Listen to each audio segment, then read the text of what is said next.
إلا الله وحده لا شريك له الذي لم يتخذ صاحبة ولا ولدا وأشهد أن محمدا عبده ورسوله المبعوث بشيرا ونذيرا اللهم صل وسلم وبارك على نبيك الكريم محمد صلى الله عليه وسلم وعلى آله وأصحابه وسلم تسليما كثيرا أما بعد أوصيكم ونفسي وإياي بتقوى الله وطاعته كما جاء في قوله الكريم أعوذ بالله من الشيطان الرجيم يا أيها الناس اتقوا ربكم واخشوا يوما لا يجزي والد عن ولده ولا مولود هو جاز عن والده شيئا إن وعد الله حق فلا تغرنكم الحياة الدنيا ولا يغرنكم بالله الغرور الله أكبر الله أكبر لا إله إلا الله والله أكبر الله أكبر ولله الحمد.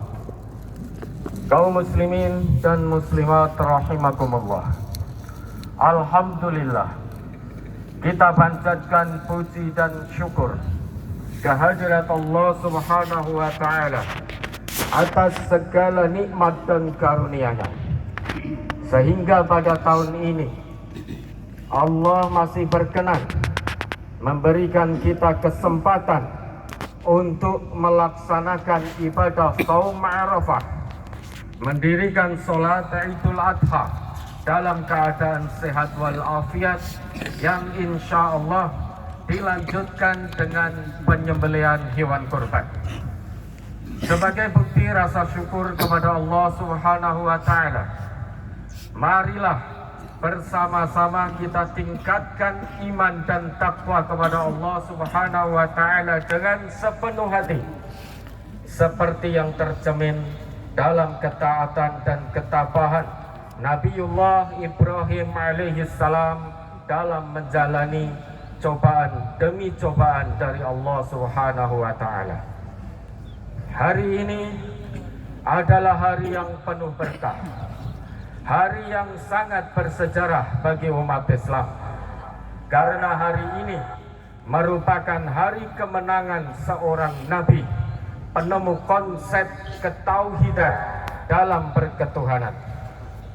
Sebuah penemuan maha penting di jagat raya ini, tak tertandingi nilainya dibandingkan dengan penemuan para saintis dan ilmuwan.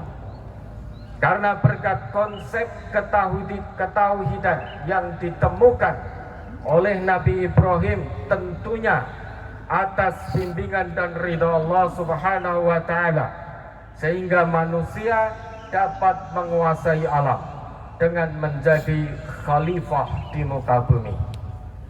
Selain itu, keteguhan hati, keikhlasan, kesabaran, dan ketakwaan Nabi Ibrahim alaihissalam yang begitu besar dalam menjalani ujian demi ujian dari Allah subhanahu wa ta'ala, yang mana puncaknya adalah ujian untuk menyembelih putranya, yakni Nabi Ismail alaihissalam, yang pada akhirnya diganti oleh Allah subhanahu wa ta'ala dengan sembelihan yang besar. Hal ini telah melahirkan keteladanan yang sangat baik dalam meningkatkan keimanan dan ketakwaan kepada Allah subhanahu wa ta'ala bagi generasi berikutnya. Allahu akbar, Allahu akbar, la ilaha illallah wallahu akbar, Allahu akbar walillahil hamd. Kaum muslimin dan muslimat rahimakumullah, beberapa waktu yang lalu istilah revolusi mental begitu akrab terdengar di telinga masyarakat Indonesia. Hal ini bermula ketika Insinyur H. Joko Widodo mencalonkan diri sebagai Presiden Republik Indonesia periode 2014-2019 dengan mengusung jargon revolusi mental dan menjadikannya program unggulan. Tak pelak dengan terpilihnya Bapak Insinyur Haji Joko Widodo sebagai Presiden Republik Indonesia, istilah revolusi mental pun semakin membumi hingga ke pelosok negeri. Sebagai jargon dan program unggulan yang diharapkan tentu bukan sekedar spirit sosialisasi, melainkan realisasi pada kehidupan berbangsa dan bernegara pun harus menjadi bukti. Revolusi mental harus mampu menjadi penawar luka, obat penyakit lesunya sendi perekonomian rakyat, penyambung pudarnya solidaritas dan toleransi, serta pembangkit krisis kepribadian, mental, dan moral bangsa. Dengan revolusi mental diharapkan masyarakat bisa membedakan mana obat dan mana racun. Dengan demikian, masyarakat pun mampu tumbuh kembang menjadi masyarakat madani, berbudi tinggi, berkeadilan sosial, berkesejahteraan, bermoral, bermartabat, berperadaban, dan berakhlak mulia. Pada prinsipnya, cita-cita revolusi mental harus diupayakan dan dilaksanakan oleh seluruh komponen masyarakat, tak terkecuali oleh para pemangku kebijakan negeri ini. Dengan kata lain, para elit bangsa harus mampu menjadi contoh dan teladan bagi masyarakat demi terwujudnya cita-cita nan mulia tersebut. Oleh karena itu, pembangunan revolusi mental harus diupayakan dengan memaksimalkan peran, fungsi, dan tujuan secara institusional, baik fisik maupun non-fisik. Artinya, revolusi mental tidak mungkin efektif jika hanya sekedar mengandalkan perombakan institusional tanpa melakukan perombakan manusianya atau sifat manusianya yang menjalankan sistem ini. Sehebat apapun kelembagaan yang diciptakan, selama ia ditangani oleh manusia yang belum mumpuni secara skill dan moralitas, tetap tidak akan membawa kebaikan. Dalam pandangan Al-Quran, pembangunan revolusi mental adalah upaya mencetak masyarakat yang baik, bermoral, beradab, dan berakhlak mulia. Konsekuensinya, masyarakat seperti ini adalah masyarakat yang kenal akan Tuhannya, tahu dan sadar akan dirinya, mengikuti jalan para nabi dan jalan pewarisnya, dan berbagai kriteria masyarakat beradab dan berakhlak lainnya. Masyarakat beradab dan berakhlak juga harus memahami potensi dirinya dan bisa mengembangkan potensinya demi kemaslahatan diri dan umat sesuai dengan amanah dari Allah Subhanahu wa Ta'ala. Dengan kata lain, revolusi mental adalah sebuah proses perubahan yang sifatnya integral antara jiwa dan pelaku. Dalam perspektif pendidikan, khususnya Islam, revolusi mental tidak hanya sebatas diorientasikan pada aspek normatif saja. Sebab pendidikan dalam Islam tidak hanya sekedar dimaknai sebagai proses alih budaya atau alih ilmu pengetahuan saja, melainkan sekaligus juga dimaknai sebagai proses alih nilai. Artinya, revolusi mental dalam pendidikan Islam bertujuan untuk membentuk kepribadian seseorang agar menjadi lebih baik, baik secara fisik, baik secara mental emosional, baik secara mental intelektual, secara mental sosial maupun mental spiritual. Dengan demikian, terhapuslah budaya atau tradisi jahiliyah yang sangat tidak mendidik dan merusak, seperti rakus, tamak, congkak, korupsi, kolusi, nepotisme, etos kerja yang rendah, intoleransi terhadap perbedaan, ingin menang dan merasa benar sendiri, dan lain sebagainya. Allahu Akbar, Allahu Akbar, la ilaha illallah, wallahu akbar, Allahu Akbar, walillahil hamd. Kaum muslimin dan muslimat rahimakumullah, sudah sejak dini Islam, terlebih dengan kerasulan Muhammad sallallahu alaihi wasallam, memproklamirkan diri sebagai gerakan revolusioner dari kondisi negatif ke kondisi positif. Jauh sebelum kedatangan Nabi Muhammad sallallahu alaihi wasallam, kondisi bangsa Arab dikenal dengan sebutan jahiliyah. Hal ini disebabkan oleh perilaku tercela dan menyimpang bangsa Arab dari fitrah kemanusiaannya, seperti mencuri, minum khamr, berzina, merampok, bertikai, membunuh, dan perbuatan-perbuatan tak beradab dan tak bermoral lainnya. Kemudian kedatangan Nabi Muhammad sallallahu alaihi wasallam membawa misi yang sangat mulia dan agung, yakni merubah keadaan masyarakat jahiliyah menjadi masyarakat yang bermoral, yang beradab dan berakhlak mulia. Dengan demikian, tujuan revolusi mental dalam Islam itu pada hakikatnya sejalan dengan tujuan diutusnya para nabi dan rasul. Dalam pandangan Islam, nabi dan rasul diutus bukan untuk urusan dunia yang serba remeh, melainkan untuk urusan yang sangat besar, yakni agar manusia mentauhidkan Allah Subhanahu wa taala, mengabdikan diri hanya kepada Allah Subhanahu wa taala, dan menjauhkan segala hal yang berbau kemusyrikan. Selain itu, tujuan yang lain adalah agar manusia berakhlak mulia dan memiliki adab serta kesopanan.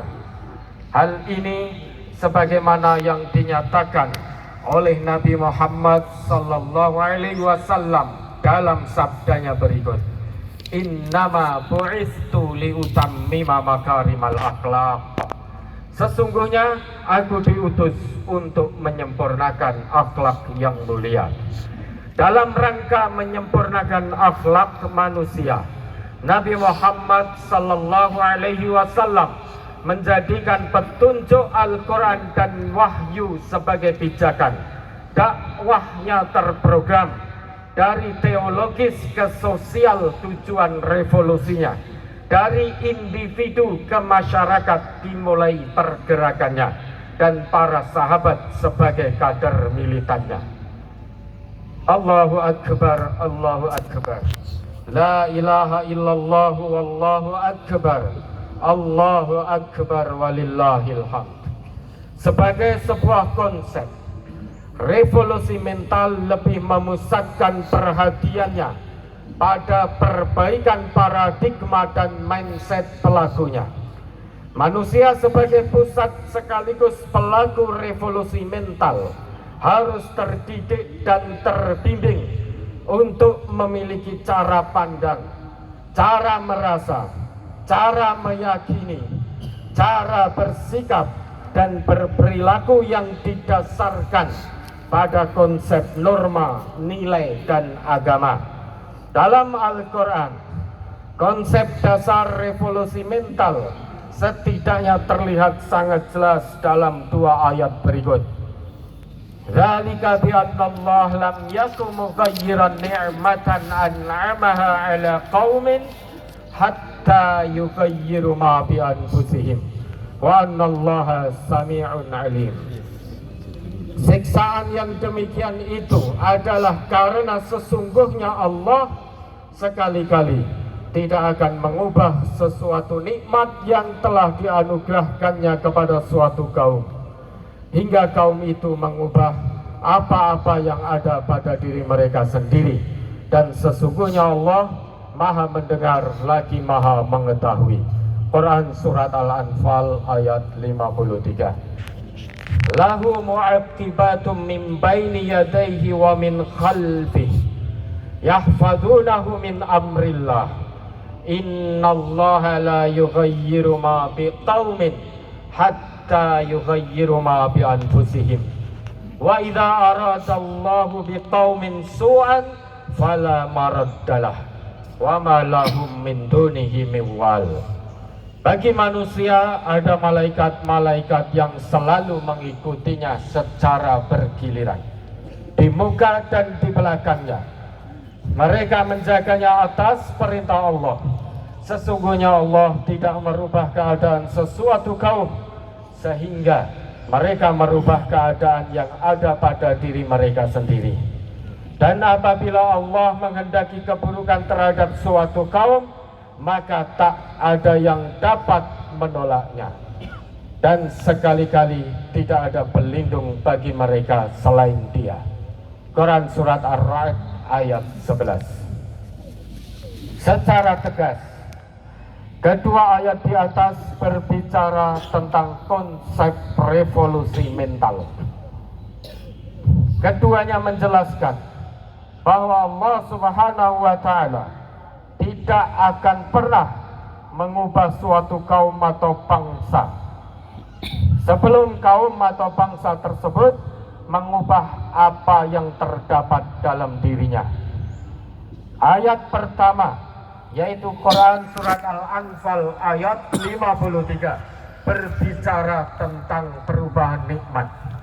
Sedangkan ayat yang kedua, yakni Quran Surat Ar-Ra'd ayat 11, di situ menggunakan kata ma yang berarti apa-apa, sehingga mencakup perubahan apapun, yakni baik dari nikmat positif menuju nikmat negatif atau murka ilahi, maupun dari negatif menuju positif. Lain daripada itu, ayat-ayat di atas juga berbicara tentang perubahan sosial yang berlaku bagi masyarakat masa lalu, masa kini, dan masa mendatang. Ayat-ayat tersebut berbicara tentang hukum-hukum kemasyarakatan, di samping menyangkut pula orang per orang atau individu. Hal ini terlihat jelas dari penggunaan kata kaum atau masyarakat pada kedua ayat tersebut. Oleh karena itu, dapat dipahami bahwa perubahan sosial hanya terjadi kalau anggota masyarakat itu terlibat dalam upaya perubahan tersebut. Dengan kata lain, perubahan tidak akan pernah terjadi jika hanya sebagian anggota masyarakat yang terlibat dan sebagian yang lain tidak terlibat.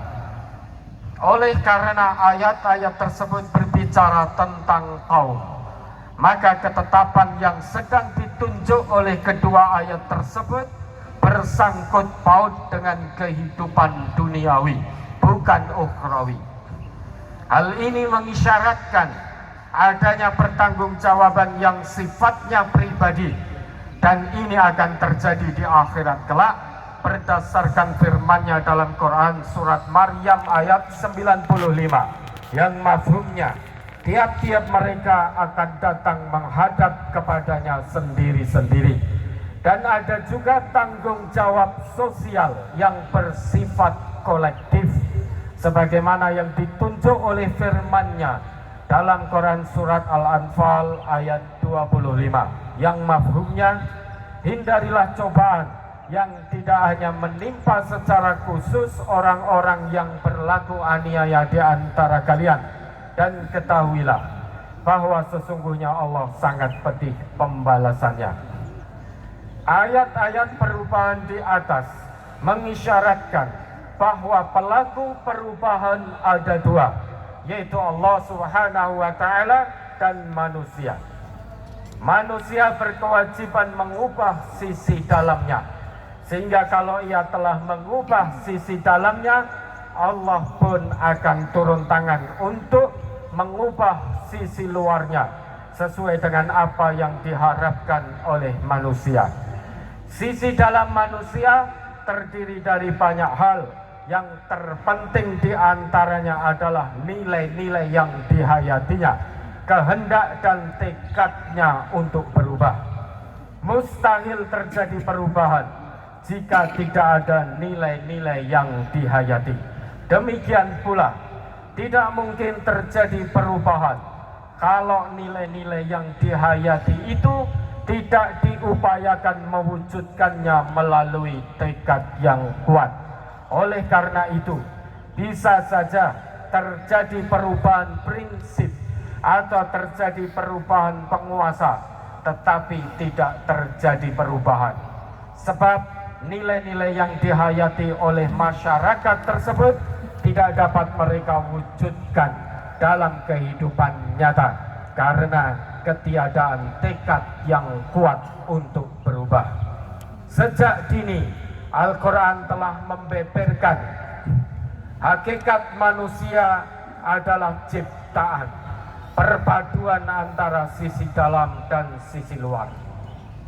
Sisi dalam manusia disebut nafas atau diri atau jiwa, sedang sisi luar manusia dinamai jism, yakni badan. Oleh sebab itu, Islam memandang manusia dari sela-sela nalurinya yang asli, faktor dan ciri-cirinya sebagai suatu ciptaan yang saling beriringan. Karenanya Allah Subhanahu wa Ta'ala pun menetapkan adanya kesenangan sisi dalam dan sisi luar manusia. Kalaupun ada batasan dan larangan terhadap kecenderungan itu, maka hal tersebut dimaksudkan untuk menjaga manusia dari kehancuran. Islam menyadari adanya kesenangan manusia pada sisi dalam dan luarnya. Allahu Akbar, Allahu Akbar, la ilaha illallah, wallahu akbar, Allahu Akbar, walillahil hamd. Kaum muslimin dan muslimat rahimakumullah, jati diri manusia dapat dididik dan mendidik dalam kerangka revolusi mental. Allah Subhanahu wa Ta'ala memberikan perangkat fitrah, yakni sistem dan kecenderungan asli berupa potensi internal, yakni akal, qalb dan nafas, serta potensi eksternal, yaitu kelenturan fisik. Tidak dipungkiri, setiap individu manusia tercipta dengan kekuatan fitrah. Ini sebagaimana yang ditegaskan oleh Allah Subhanahu wa Ta'ala dalam ayat berikut. Faqim wajhaka lid-dini hanifa fitratallahi allati fataran nas 'alaiha la tabdila li khalqillah dzalika ad-dinul qayyim walakinna aktsaran nasi la ya'lamun. Maka hadapkanlah wajahmu dengan lurus kepada agama Allah. Tetaplah atas fitrah Allah yang telah menciptakan manusia menurut fitrah itu. Tidak ada perubahan pada fitrah Allah. Itulah agama yang lurus. Tetapi kebanyakan manusia tidak mengetahui. Quran surat Ar-Rum ayat 30. Secara sederhana, Fitrah tersebut dapat diartikan sebagai kesiapan untuk menjalankan agama tauhid. Dengan kata lain, di dalam fitrah tersebut terkandung tauhid, keikhlasan dalam mencapai tujuan, mencintai karena Allah semata, akan diri hanya kepadanya, menegakkan amar ma'ruf, melakukan nahi munkar, halalkan yang baik-baik dan bermanfaat, serta mengharamkan yang buruk-buruk dan membahayakan. Jamak diketahui bahwa manusia memiliki kesamaan dengan binatang, sama-sama memiliki panca indera, sama-sama memiliki gerakan dan keinginan, serta jenis-jenis perasaan lainnya. Seandainya pada diri manusia tidak ada kekuatan fitrah dan kemampuan berpikir yang mendorongnya untuk mengetahui kebenaran dan menghendaki kebaikan, niscaya kedudukan manusia itu sama saja dengan binatang atau bahkan lebih rendah dari binatang. Dengan demikian, manusia bisa memilih antara mempertahankan dan mengembangkan fitrahnya sehingga ia benar-benar menjadi manusia sejati yang berbeda dari binatang, atau menghilangkan fitrah dirinya dan kemampuannya berpikir sehingga ia menjadi seperti binatang. Oleh karena itu, ada beberapa aspek pada diri manusia yang harus diperhatikan agar ia menjadi manusia yang bermental sehat, berakhlak, beradab, dan bermoral, sehingga dapat menjalankan semua fungsi dan tugas kemanusiaannya dengan baik dan benar. Di antara aspek tersebut, yang pertama, aspek akal sesuai dengan fungsi yang telah Al-Quran tetapkan. Yang kedua, aspek qalb atau hati sesuai dengan fungsi yang telah Al-Quran tetapkan. Yang ketiga, aspek nafas atau jiwa sesuai dengan fungsi yang telah ditetapkan oleh Al-Quran pula. Berdasarkan uraian di atas, dapat disimpulkan bahwa apa yang terdapat di dalam masyarakat adalah cerminan dari sisi dalam masyarakat itu sendiri. Sehingga jika mereka tidak senang terhadap sesuatu, maka mereka memiliki potensi untuk mengubahnya. Dan perubahan yang terjadi itu akan lahir sesuai dengan sisi dalam mereka, bukan sisi dalam seseorang atau sekelompok kecil dari mereka. Allahu Akbar, Allahu Akbar, la ilaha illallah, wallahu akbar, Allahu Akbar, walillahil hamd. Kaum muslimin dan muslimat rahimakumullah, dalam perubahan proses sosial yang serba cepat seperti sekarang ini, banyak orang kehilangan kompas hidup dan menjadi terasing dari sumber inspirasinya sebagai manusia yang bertuhan. Kalau malang merundung, Tuhan dipanggil-panggil seperti orang mabuk dan merayu kekasih. Akan tetapi, begitu untung merubung, Tuhan segera tersisih. Kenyataan ini sama persis dengan gambaran Al-Quran berikut. Faida massal insana burrun ta'ana, summa idha qawalnahu ni'matan minna, qala innama utituhu ala ilm, bal hiya fitnah, walakinna aktsarahum la ya'lamun. Maka apabila manusia ditimpa bahaya, ia menyeru kami. Kemudian apabila kami berikan kepadanya nikmat dari kami, ia berkata, sesungguhnya aku diberi nikmat itu hanyalah karena kepintaranku. Sebenarnya itu adalah ujian, tetapi kebanyakan mereka tidak mengetahui. Quran Surat Az-Zumar ayat 49. Keadaan di atas salah satunya disebabkan oleh rusaknya mental manusia yang sering digerogoti dan dikotori oleh hawa nafsu buta yang sangat berbahaya, yakni hawa nafsu keyakinan yang sering menyeret manusia pada kepercayaan dan tindakan yang keliru. Rusaknya sebuah negeri bukan karena tidak ada orang yang pandai dan berpendidikan di negeri tersebut. Rusaknya sebuah negeri lebih disebabkan oleh ego dan nafsu rendah yang bersarang di hati masyarakatnya, utamanya di hati sebagian para elit dan kaum intelektualnya. Dari sinilah lantas timbul pelanggaran, kejahatan, kerusakan mental, dan kebobrokan moral di berbagai bidang seperti ekonomi, politik, hukum, pendidikan, dan lain sebagainya.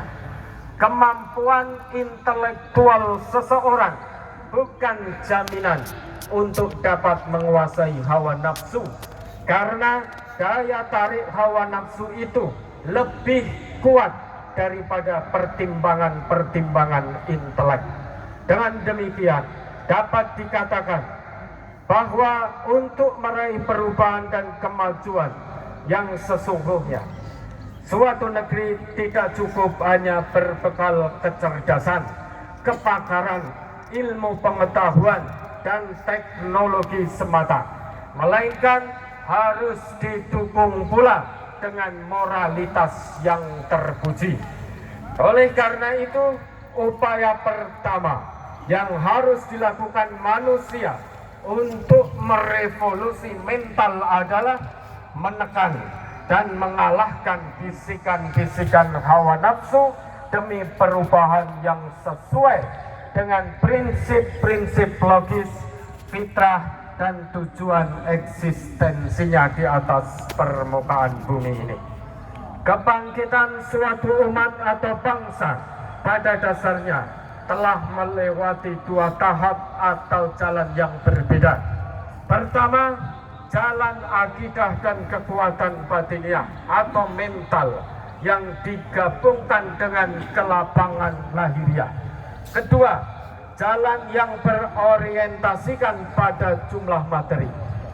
Jalan pertama hanya dapat diukur dengan kemauan dan akhlak, budi pekerti, dan tidak dapat diukur dengan banyaknya emas atau harta benda yang lain. Tidak ada yang dapat membawa kemusnahan suatu bangsa selain hilangnya kekuatan batiniah itu. Dengan ibarat lain, kekuatan batiniah atau mental sangat berpengaruh terhadap kebangkitan dan ketinggian derajat suatu bangsa.